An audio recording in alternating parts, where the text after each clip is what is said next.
Ya, halo, apa kabarnya nih ya? Assalamualaikum warahmatullahi wabarakatuh. Ya, oke. Ini masih di mata kuliah manajemen proyek sistem informasi ya. Jadi sudah tidak terasa ini di minggu ke-14 ya. Minggu 14 ini tema yang akan kita bahas pada kesempatan kali ini adalah di fase pemrograman ya pada proyek sistem informasi ya. Oke, langsung saja. Oke, jadi kalau kita bandingkan dengan yang lain ya, pemrograman adalah bagian ya yang paling mudah. Jadi eh, kita sangat kenal dengan tipe-tipe teknik gitu ya. Jadi di dalam manajemen proyek, sistem informasi ya maupun ini pada saat kita pengembangan sistem ini ada fase pemrograman ya.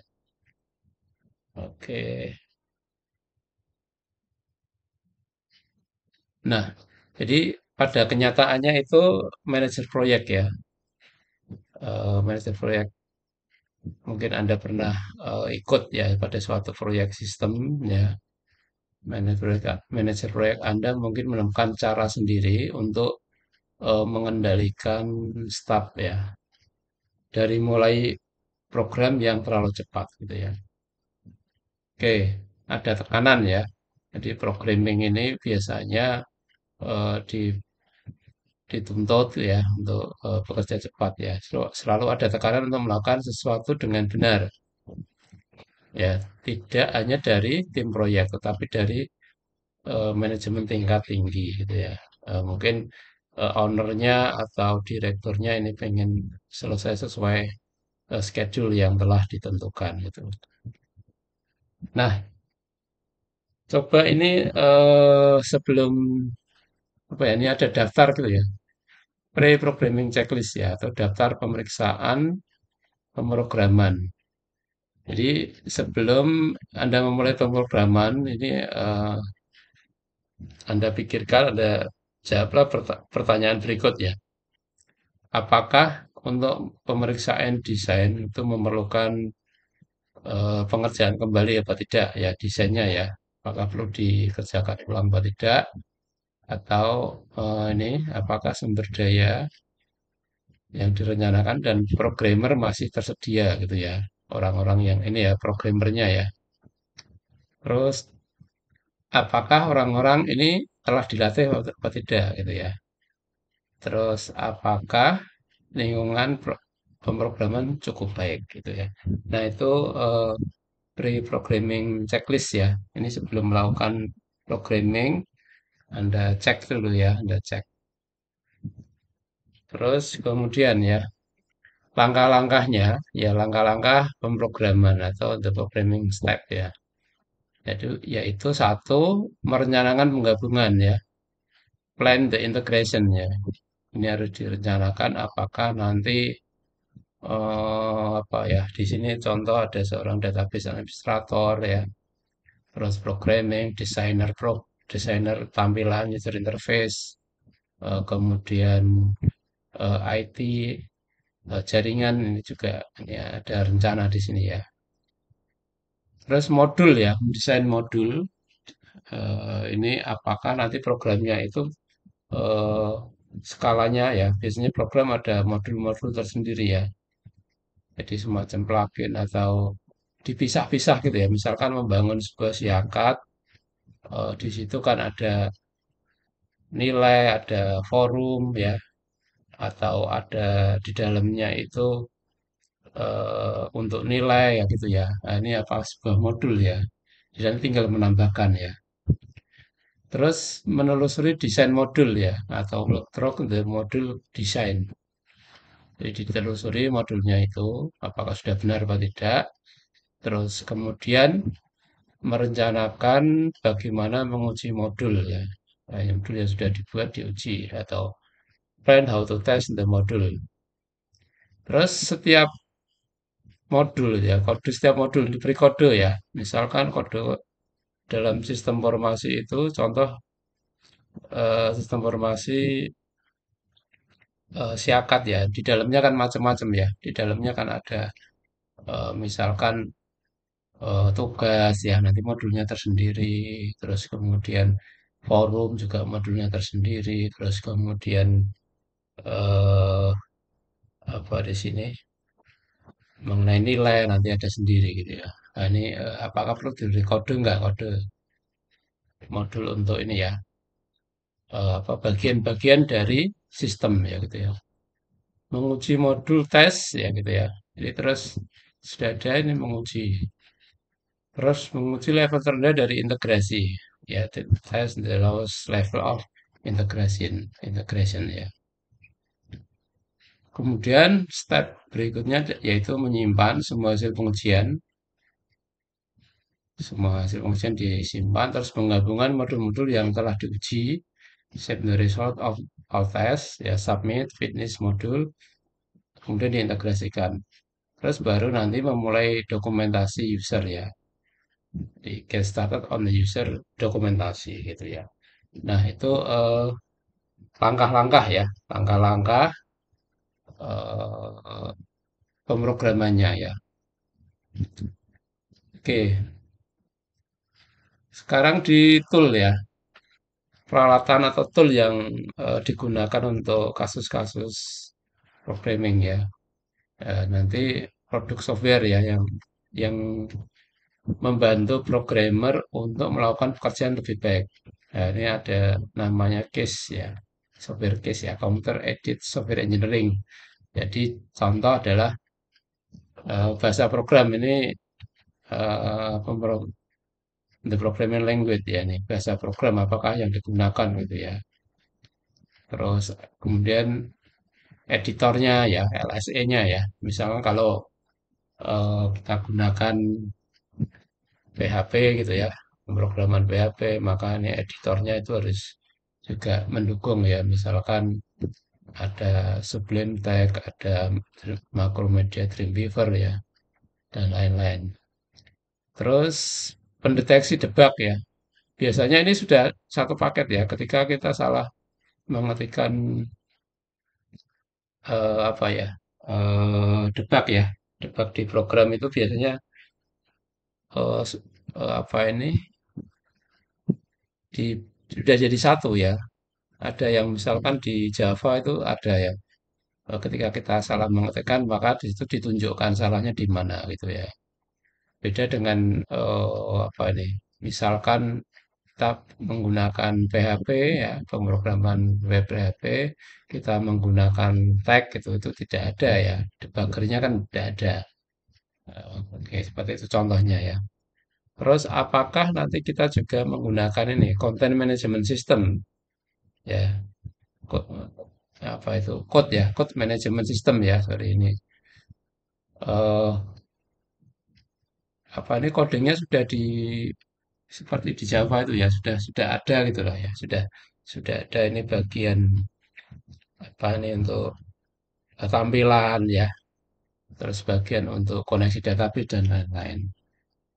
Terus kemudian modul ya, modul manajemen sistem MMS ini ya. Oke, jadi sistem itu kan terdiri dari modul-modul ya banyak sekali ya. Terus tes manager ya, tes manager nih TM ya. Nah itu program-program yang membantu. Ada juga eh, memang ada apa ya? Di contoh di programming baik di Java di PHP itu ada semacam tes-tes ya, ada tes unit ya. Oke, tes unit. Jadi unit-unit kecil di dalam apa ini modul sistem itu bisa dites ya. Oke, berikutnya ya. Terus Anda juga harus ini ya tentang hak cipta ya, hak cipta atau copyright copyright ya. Jadi subjek dari hak cipta software itu tetap ada pada pengadilan, tetapi terdapat nah ini peraturan pemerintah ya, peraturan pemerintah ya. Jadi tidak hanya merupakan bagian dari software yang memiliki hak cipta, tetapi juga berkenaan dengan hal yang berhubungan dengan software. Terus eh, jika Anda ingin melindungi kode Anda tambahkan pemberitahuan hak cipta. Contoh nih, copyright gitu ya. Copyright 2000 berapa gitu ya. Terus nama perusahaan ini biasanya diperlukan ya. Nah, ini sobatnya dikasih ini gitu. Nah, jadi kesimpulan dari fase pemrograman, ini berikut beberapa pemikiran tentang pemrograman ya. Jadi ini kan pemrograman telah menjadi sebuah karya seni ya. Di programmer diperbolehkan untuk mengerjakan segala sesuatunya sendiri. Nah, jadi mungkin ada orang yang memang senang di pemrograman, tetapi debug ini ya, yang ini kadang dikeluhkan gitu ya. Oke, jadi mungkin di sini eh, kalau yang sudah expert ini kan mudah gitu ya, program selalu meremehkan tugas dan mengajari mereka pesimis merupakan hal yang salah gitu ya. Itu kesimpulan dari fase pemrograman ya. Nah, pada akhir fase pemrograman ini lihatlah hal yang utama berikut ya. Jadi desain modul sudah dijalankan dan diselesaikan. Terus kemudian program-program individual sudah selesai dikodekan, diuji dan diselesaikan oleh pimpinan proyek ya gitu ya. Kemudian susunan dari penggabungan telah ditentukan, ditulis di dalamnya. Terus rencana ya, pengujian sistem ya. Jadi sistem itu kan harus diuji dan pemrograman telah dijalankan pada saat itu.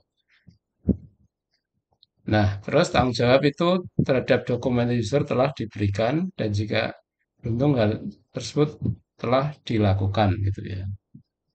Nah, itu pada fase pemrograman gitu.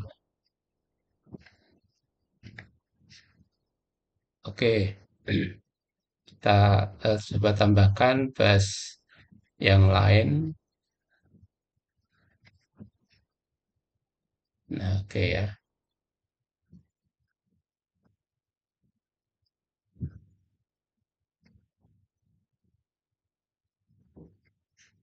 Jadi untuk langkah-langkah atau the programming step ya. Jadi rencana penggabungan ya langkah satu tadi, langkah rencana penggabungan plan the integration. Jadi menurut akal sehat Anda tidak akan dapat membuat semua program sekaligus dan kemudian membuang semuanya ya. Yaitu ini diperlukan rangkaian langkah demi langkah gitu ya. Oke.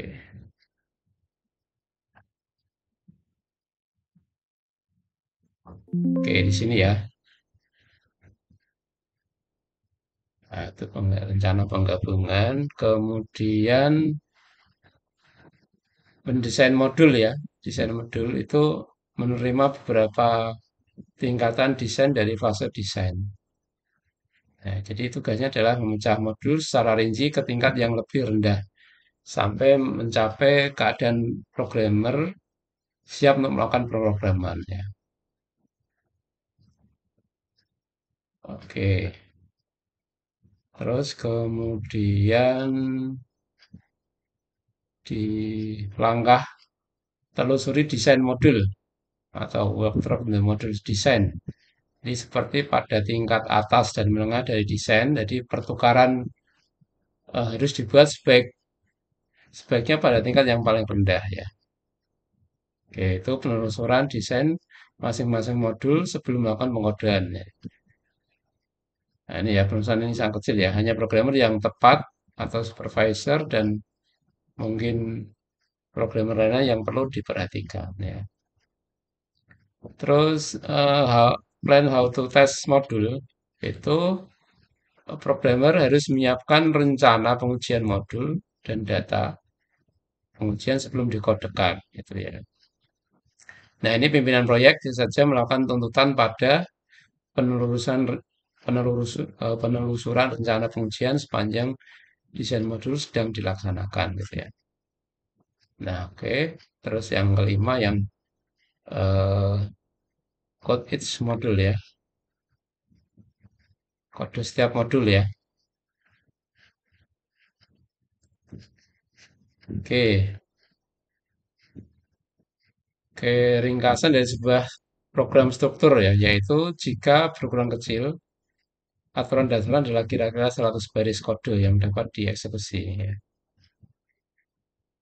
Oke, contoh satu entry atau exit ya. Ini konstruksi struktur yang digunakan, berurutan misalkan if, then, else, case, while, until, call ya, bukan kuto ya. Terus menguji modul, ya menguji modul ini. Jadi programmer menguji modul dengan menetapkan lingkungan yang tepat ya, yaitu modul seharusnya itu diuji dalam dua tahap, yaitu white box ya tahap pertama pengujian white box. Programmer harus mengetahui isi di dalam modul dan menyediakan data pengujian sehingga masing-masing path lokal dalam program dapat dieksekusi. Yang kedua yaitu pengujian black box ya, dapat dilakukan terus dalam pengujian ini programmer mengabaikan bagian dalam dari modul. Ya. Oke, yang ketujuh menguji level terendah ya, atau dari integrasi ya. Test the lowest level of integration. Oke. Jadi modul utama memanggil submodul. Ini programmer harus menggabungkan dan menguji semua modul secara bersama-sama.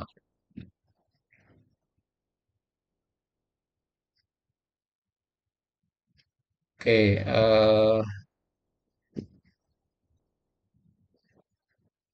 berikutnya yang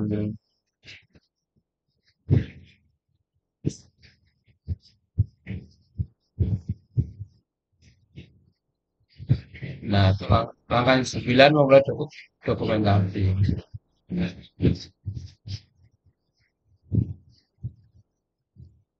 Oke, untuk eh, peralatan programming ya atau programming case tool ya. Tadi disebut adalah case computer aided software engineering. Program bantu lah gitu ya. Misalkan untuk mendebak ya atau yang lain ya. Oke. Nah, bahasa programnya ya, programming language-nya ya. Jadi bahasa pemrograman dan compiler alat yang sangat penting ya. Kemudian ada LSE, Language Sensitive Editor nih. Contoh nih ya. LSE menyediakan template untuk setiap pernyataan dalam bahasa program. Nah, contohnya adalah Pascal gitu ya. Pada Pascal, user dapat menekan for dan LSE menghasilkan ini ya, for n gitu ya.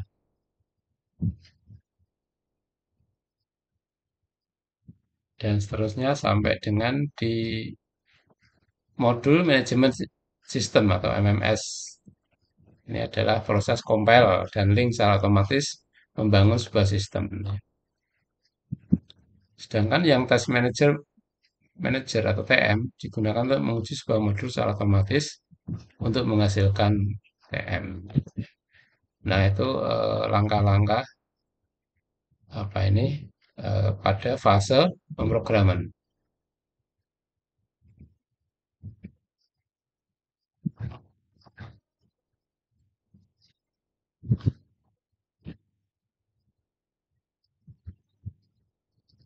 Oke, saya rasa itu ya di fase pemrograman. Jadi ini kadang itu untuk membuat apa ya membuat sebuah sistem ya, membuat sebuah sistem itu kan terdiri dari modul-modul ya, modul yang apa nanti dipasang-pasangkan ya gitu.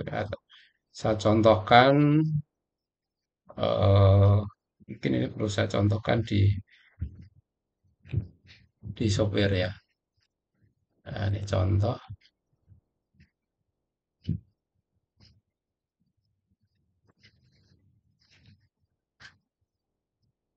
Nah, oke.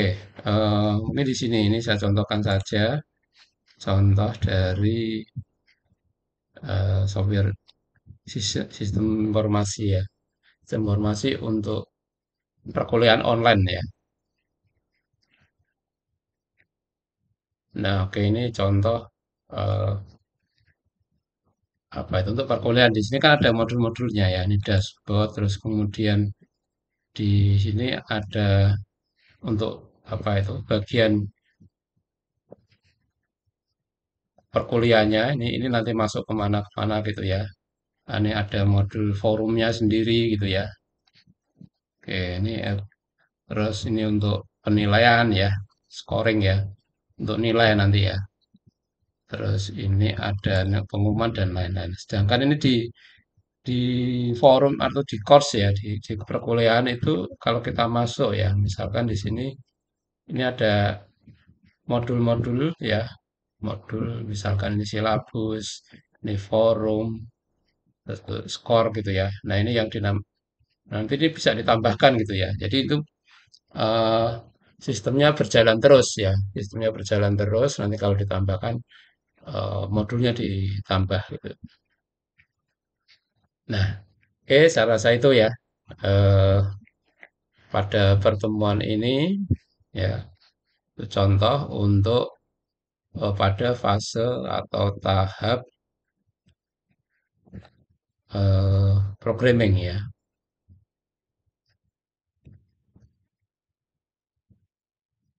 Oke, saya rasa cukup sekian ya. Oke, cukup sekian. Terima kasih.